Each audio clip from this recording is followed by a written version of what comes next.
Hey, happy Friday. Happy Digest Day. Megan Schultz here, host of Cream City Dreams podcast on Wednesdays and these small, bite-sized Cream City Digests on Fridays. I hope you're digging this season of joy, listening to all the women who are bringing joy to our city. And you know what's bringing me joy is this detox I'm on, this social media detox in the month of June. And I thought that maybe sharing my experience with this might inspire some of you to pay attention to your attention, where you put it, who you give it to, and really being more intentional about living in the present. And isn't that really what we're all just trying to do?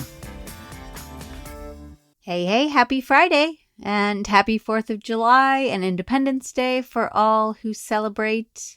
Feels a little hard to celebrate right now, but I hope wherever you are, if you're in the States, you're enjoying some sparklers, some hot dogs, some bomb pops, red, white, and blue, all the things. I want to say thank you to all the listeners who responded to my digest last Friday with my daughter. I had so much fun making that, and obviously you enjoyed listening to that because it is probably one of the most popular digests I've ever done in terms of people who have downloaded and commented and texted and called to let me know that you enjoyed hearing a 7-year-old's perspective on her mother's screen time. And yes, I got outed. I have been asked to bring her back on the show, so maybe I'll have to do that. Maybe make her a regular feature. I think she had fun doing it as well. So watch out for that. I wanted to play one of the recordings that a listener, Maggie, sent my way because she reminded me of something I'd forgotten about. Hi, I listened to your podcast with your 7-year-old. I love her. And I wanted to just send you a quick note to say that I hope you inspire more people to get off of social media. It's definitely a FOMO thing, but it's totally a JOMO thing when you do get off of it. So, good for you. I love to hear this. And I really hope that you inspire more people. I love that you're chronicling your journey. All right, bye. JOMO. I had forgotten about that term, which is, of course, the joy of missing out. If FOMO is the fear of missing out, JOMO is its opposite, the joy of not being connected and, missing things. Because I will say I've missed things. I've missed some party invitations, I think. I guess I will never know if I was invited. Maybe I wasn't invited this year, but I feel like there's been a couple things where I know they regularly post invites on the Facebook and I wasn't there to see them. And so I didn't go. I've missed, actually, I had to cut out a lot of dead air just there because I was thinking, what have I missed? Really? No, really, what have I missed? Maybe a party or two. But nobody did anything life-changing or life-shattering that I missed online.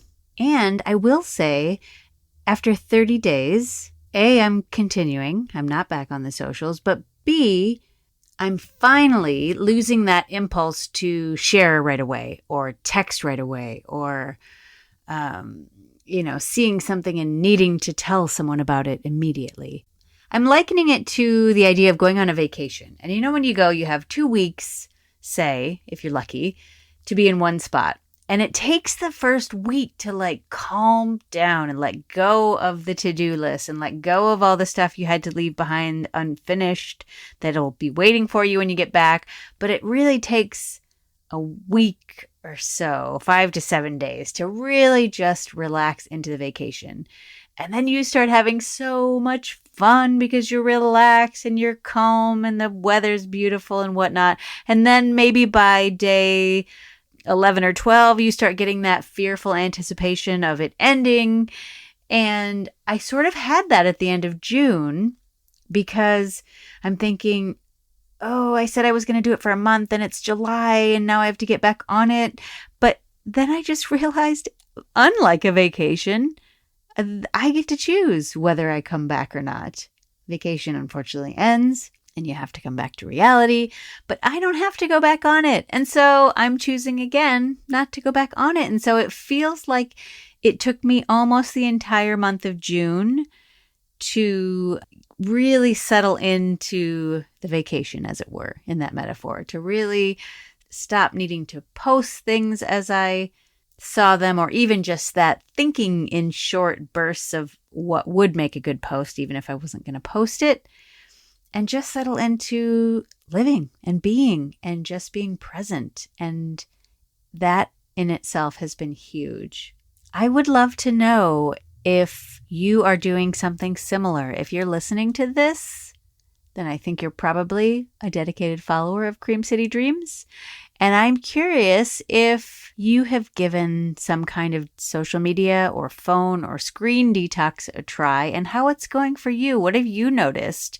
What small shifts have you made that you can feel, that feel noticeably different, that is shifting something inside of you? Are you going back? Have you set a deadline? Like, I would love to know this. So creamcitydreams.com, there's a widget where you can leave me a 90-second voice memo, or you can shoot me a text right from the show notes of this podcast, or an email, megan@creamcitydreams.com. I want to end by saying that last Friday I put out the call, especially if you were on my newsletter, you heard about it for a couple weeks, of a forest walk, a guided forest walk. And that happened last Friday with my friend Megan, and she is the owner and guide at Juniper Trails. And she led us through the Arboretum at the Urban Ecology Center. And I don't think I've ever walked quite so slowly and noticed quite so much on a walk.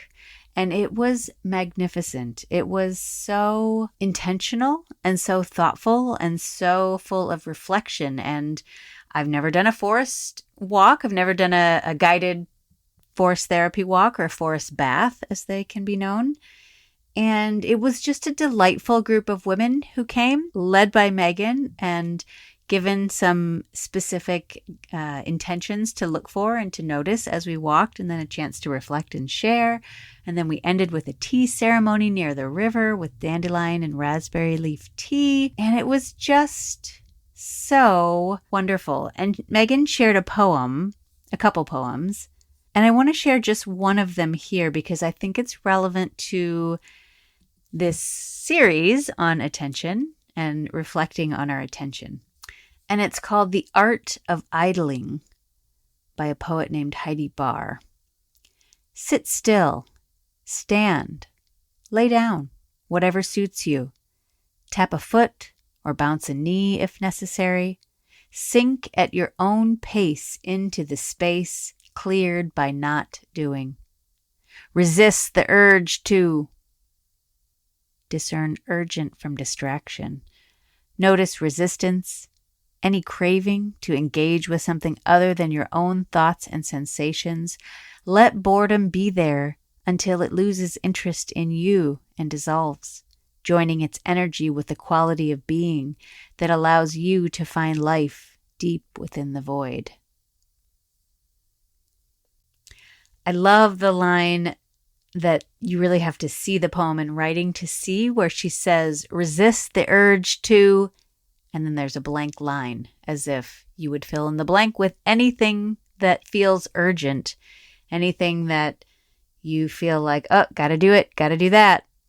I heard a really interesting distinction on a podcast between Molly Caro May and Courtney Martin, which I'll link to in the show notes, about the difference between multitasking and task switching.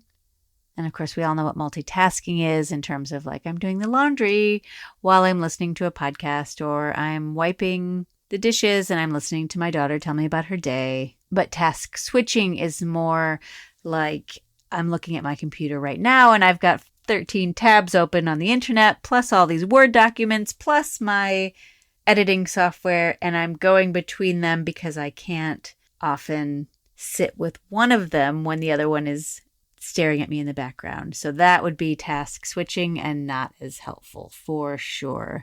And so just this idea of just being bored, noticing the resistance and craving to do anything else but just sit with it. I just thought this poem was beautiful. So I hope you enjoyed the podcast this week with Tiffany Miller of Fruition MKE.